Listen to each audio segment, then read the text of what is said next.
No need என அஜித் கூறியதாக வெளியான தகவலுக்கு அவரது மேலாளர் சுரேஷ் சந்திரா விளக்கம் அளித்திருக்கிறார். வெளியே செய்தியாளர்கள் கேள்வி எழுப்பும் போது நோ நீட், அதாவது மாற்றம் தேவையில்லை என்று கூறியதாக தகவல்கள் வெளியாகி இருந்த நிலையில் அப்படியான தகவல் தவறானது என்று விளக்கம் கொடுக்கப்பட்டிருக்கிறது. நோ நீட் என அஜித் கூறியதாக வெளியான தகவலுக்கு அவருடைய மேலாளர் சுரேஷ் சந்திரா மறுப்பு தெரிவித்திருக்கிறார். அஜித் குமார் அவ்வாறு எதுவும் கூறவில்லை என்று அவர் விளக்கம் அளித்திருக்கிறார். மாற்றம் தேவையில்லை என்று அஜித் கூறவில்லை என மேலாளர் சுரேஷ் சந்திரா விளக்கம் கொடுத்துள்ளார். தவறான தகவலை பரப்பி வருகிறார்கள் என்று நடிகர் அஜித்தின் மேலாளர் சுரேஷ் சந்திரா பதிலளித்துள்ளார். இந்த ஈன பொழப்புக்கு பேசாம எங்கேயாவது போய் ஊருக்கு போயிடலாம்ல. அஜித் குமார் அவ்வாறு எதுவும் கூறவில்லை, தவறான தகவலை பரப்பி வருகிறார்கள் எனவும் சுரேஷ் சந்திரா தெரிவித்திருக்கிறார்.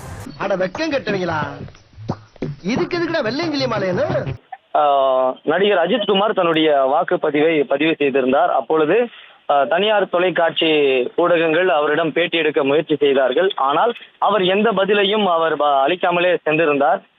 சமூக ஊடகங்கள்ல ஒரு குறிப்பிட்ட தனியார் தொலைக்காட்சியினுடைய லோகோவை பயன்படுத்தி அஜித் குமார் ஆட்சி மாற்றம் தேவையில்லை, நோ நீட் என்று கூறியதாக செய்திகள் பரவி வந்தது.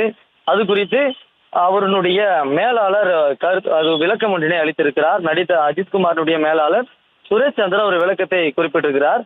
அதாவது அஜித் குமார் அப்படி பேசவில்லை, தவறான தகவலை பரப்பி வருவதாகவும் அவர் விளக்கத்தை அளித்திருக்கிறார்.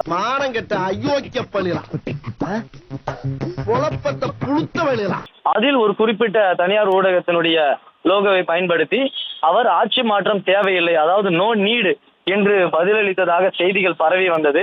சமூக ஊடகங்களில் பரவி வந்தக்கூடிய சூழல்ல குறிப்பிட்ட தனியார் தொலைக்காட்சியும் அது தவறான செய்தி, அப்படிப்பட்ட ஒரு செய்தியை நாங்கள் வெளியிடவில்லை என்று தெரிவித்த நிலையில அஜித் குமாரனுடைய மேலாளர் சுரேஷ் சந்திராவும் விளக்கம் அளித்திருக்கிறார்.